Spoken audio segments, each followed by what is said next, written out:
네, 여러분 안녕하십니까? 3월 13일 금요일 아침 매일 성경 묵사 함께 나누겠습니다. 오늘은 요한복음 12장 20절에서 33절까지 말씀만 함께 보겠습니다. 제가 앞부분을 읽습니다. 명절에 예배하러 올라온 사람 중에 헬라인 몇이 있는데 그들이 갈릴리 베세다 사람 빌립에게 가서 청하여 이르되 선생이여 우리가 예수를 배우고자 하나이다 하니 빌립이 안드레에게 가서 말하고 안드레와 빌립이 예수께 가서 여쭈니 예수께서 대답하여 이르시되 인자가 영광을 얻을 때가 왔도다. 내가 진실로 진실로 너에게 이르노니 한 알의 밀이 땅에 떨어져 죽지 아니하면 한 알 그대로 있고 죽으면 많은 열매를 맺느니라. 아멘. 오늘 본문을 중심으로 한 알의 밀, 한 알의 밀이라는 제목으로 말씀을 증가하겠습니다. 식물을 좋아하거나 또 식물을 가꾸어 보신 분들은 알 겁니다. 그리고 농사를 짓는 분들은 봄에 씨를 뿌렸을 뿐인데 가을이 되면 열매를 맺고 또 봄이 되면 싹이 나고 또 잎이 올라오고 이런 과정들을 보게 됩니다. 이와 같이 예수님께서도 여러 가지 비유를 들어서 자신의 사명과 또 말씀을 설명하셨는데 오늘은 한 알의 밀에 대한 이야기를 하고 있습니다. 그 밀이 땅에 떨어져서 그대로 있으면 한 알밖에 되지 않지만 그 한 알이 땅에 떨어져 죽으면 많은 열매를 맺는다는 거예요. 즉, 그 씨가 완전히 자기 모습을 버리고 또 한 알이 땅에 떨어져 썩는다 이렇게 표현할 수도 있죠. 그래서 썩어지면은 싹이 나고 거기서 줄기나 잎이 나고 뿌리가 나는 그것을 통해 많은 열매를 맺게 된다는 것이죠. 한 알에 밀을 뿌렸을 뿐인데 나중에 수확할 때 보면 수백 알, 수천 알의 열매를 맺게 되는 것이죠. 이것은 바로 예수 그리스도 자신의 죽음에 대한 이야기를 비유적으로 하고 있는 것입니다. 주님께서는 이 땅에 한 알의 밀알처럼 땅에 떨어지셔서 자기가 죽음으로 해서 수많은 생명의 열매를 맺게 될 것을 이 비유를 통해 말씀하시는데 그 비유가 이루어지는 때가 지금이라고 이야기하고 있습니다. 아주 놀랍게도 거기 보면요. 23절에 예수께서 대답해 이르시되 인자가 영광을 얻을 때가 왔도다. 이렇게 말하고 있습니다. 주님께서는 오늘 헬라에서 온 몇몇이 예수님께 나가 인사하려고 하는 그 시점에 이 말씀을 하셨어요. 즉 이방인들에게도 복음이 전해지고 선교의 문이 열리는 이 시점에 예수님께서는 이제 때가 되었다고 말씀하고 있습니다. 이 때는 자기의 죽음을 말하는 것입니다. 자기의 죽음의 때가 가까웠고 이 죽음을 통해 수많은 생명의 열매가 맺히게 될 것이라는 것을 오늘 밀, 즉 땅에 떨어진 한 알의 밀이라는 그 비유를 통해 자신의 죽음의 의미를 설명하고 있는 것입니다. 사랑하는 여러분, 어느 집단이나 또 어느 가정이나 어느 사회나 헌신하고 묵묵히 드러나지 않는 자리에서 일하는 자가 없으면은 그 조직이나 가정이나 또는 사회가 돌아가지 않는 것입니다. 우리나라가 돌아가는 것은 눈에 보이는 몇몇 정치인이나 대통령이나 또 뭐 인기 있는 사람들 또는 유명한 사람들이 이 세상을 돌리는 것이 아니지요. 대다수의 국민들, 눈에 보이지 않는 그런 국민들이 묵묵히 오늘도 자기 자리에서 일을 하고 또 자기 자리를 지키고 공부하고 직장을 다니고 또 성실히 가정을 지키는 그 많은 보이지 않는 사람을 통해 우리나라와 또 뭐 넓게 보면 이 세상이 돌아가는 것입니다. 더 크게 보면 하나님께서 개개인의 삶을 주장하시면서 이 사회가 유지되고 세계가 유지되고 또 하나님을 향해 나아가는 그런 사람들이 있도록 만드시는 것이죠. 놀랍게도 예수님께서는 자기의 죽음이 어떤 의미가 있는지를 그 헬라인들의 방문을 통해 설명하고 있습니다. 이제 본인의 목숨을 버려 생명을 살릴 때가 가까웠다는 것이죠. 다시 한번 거기 읽어보면요. 24절입니다. 내가 진실로 진실로 너에게 이르노니 한 알의 밀이 땅에 떨어져 죽지 아니하면 한 알 그대로 있고 죽으면 많은 열매를 맺느니라. 자기의 생명을 사랑하는 자는 잃어버릴 것이요 이 세상에서 자기의 생명을 위협하는 자는 영생하도록 보존하리라. 여기에 기독교의 삶의 원리, 성도의 삶의 원리가 그대로 드러납니다. 자기 생명을 사랑하는 자는 잃어버릴 것이라는 거예요. 자기 것을 주장하고 자기에게 애착이 있고 자기 것은 하나도 손해보지 않으려고 하는 그 사람들은 실제로는 잃어버린다는 거예요. 자기 생명만 중요하고 자기 가정만 중요하고 자기 인생만 중요하다고 막 뭉쳐지는 자들은 오히려 잃어버릴 것이고 이 세상에서 자기 생명을 미워하는 자는 영생하도록 보존한다. 그리스도를 믿는 믿음과 하나님 나라를 위해서 헌신하고 그리고 투쟁하고 그리고 생명까지 잃어버리는 경우들이 있는데 그런 자들은 영생하도록 보존한다고 말씀하고 있습니다. 참 이것이 우리 교회와 성도들의 삶의 원리가 되어야 되는 것입니다. 성도나 교회도 세상의 원리와 똑같이 힘이 있어야 된다, 거대해져야 된다, 또는 스펙을 쌓아야 된다, 부해야 된다, 권력이 있어야 된다.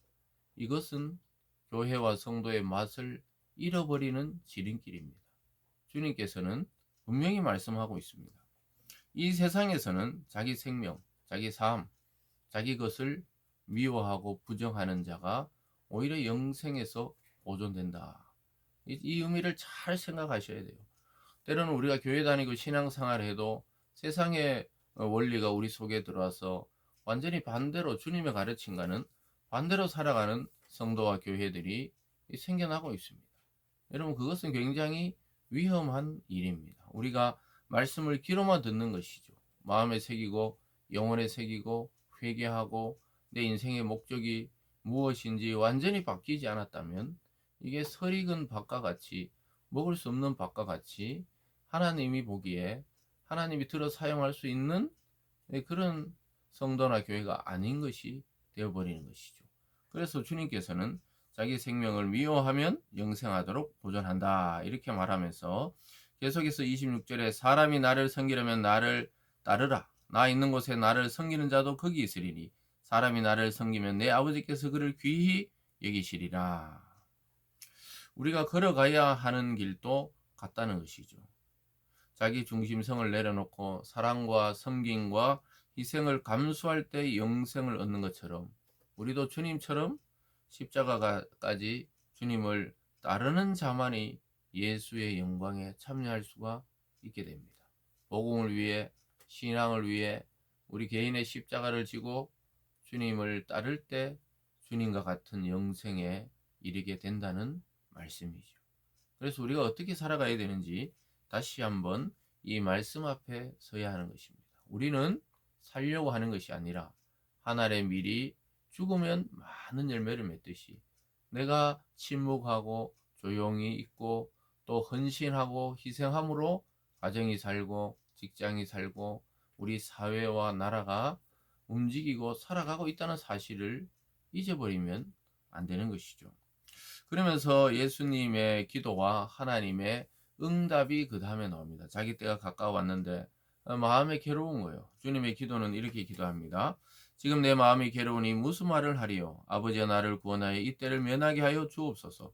그러나 내가 이 일을 위하여 이때에 왔나이다. 아버지여 아버지의 이름을 영광스럽게 하옵소서 하시니 이에 하늘에서 소리가 나서 이르되 내가 이미 영광스럽게 하였고 또다시 영광스럽게 하리라.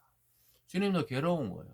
십자가의 고통 또는 그 사람들의 멸시가 그것이 그냥 예수님이니까 쉬운 일이 아니었습니다. 예수님도 십자가는 피하고 싶은 아주 힘겨운 고통과 눈물의 시간이었어요. 왜냐하면 인간과 똑같이 왔기 때문에 인간이시기 때문에 그 채찍의 고통, 그 못 박히는 고통, 그 십자가의 떼약볕에 달려야 하는 고통을 다 몸으로 겪으셔야 되기 때문에 그는 괴로웠어요. 할 수 있으면 이때를 면하고 싶다고 이야기하고 있습니다. 그러나 그는 회피하지 않고 그 길을 걸어가셨습니다. 하지만 자기가 이때를 위해서 왔다는 것을 자기는 알고 하나님의 영광을 최우선으로 말씀하고 있습니다. 그랬을 때 하나님의 음성이 그에게 들렸습니다. 내가 영광스러움을 받았고 또다시 영광스럽게 부활을 준비하고 계신다는 사실을 보게 됩니다. 그래서 십자가의 죽음도 하나님의 영광이 되고 또 그 부활로 통해 그 영광이 증명될 것을 미리 말씀하고 있습니다. 그래서 죽음의 터널을 통해 부활의 시작이 거기서부터 시작되기 때문에 하나님께서는 이미 영광을 받았고 또 영광을 받게 될 것이라고 말씀하고 있습니다. 이처럼 예수님의 십자가의 길은 죽음의 길이었어요. 살이 찢어지는 고통이었습니다. 주님이라고 그냥 수월하게 십자가를 지시고 우리보다 통증이나 고통이 덜한 것이 아니라는 사실입니다. 우리와 똑같이 고통받는 거예요. 우리는 조그만 가시나 바늘에 찔려도 얼마나 통증이 있습니까?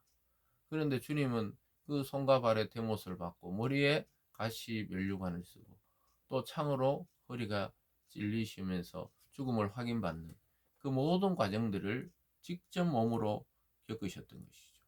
그래서 주님은 한 알에 미리 죽으면 많은 열매를 맺게 된다고 이야기했습니다. 쭉 내려와서 31절에 보면요. 이제 이 세상에 대한 심판이 이르렀으니 이 세상의 임금이 쫓겨나리라. 내가 땅에서 들리면 모든 사람을 내게로 이끌게노라 하시니 이렇게 말씀하시면 자기가 어떠한 죽음으로 죽을 것을 보이심이러라. 자기가 땅에서 들린다. 십자가에 들려 돌아가실 것을 미리 알고 미리 보이셨다는 사실이죠. 그렇지만 주님의 그 죽음의 결과는 마귀를 세상의 임금이 지금 사탄이죠. 세상의 임금이 쫓겨난다는 게 이 세상 사람에게 죄를 주고 고통을 주고 또 혼돈을 주고 충동질시키는 악한 세력과 이 사탄이 쫓겨난다는 것입니다. 그래서 하나님이 이 세상의 심판이 이미 예수님을 이 땅에 보낼 때부터 시작되었음을 그의 죽음과 부활을 통해 증명하실 것입니다. 그래서 마귀는 쫓겨나고 그리스도의 세상이 진정으로 임하게 될 것을 자기의 죽음을 통해 그렇게 된다는 사실을 보여주고 있습니다.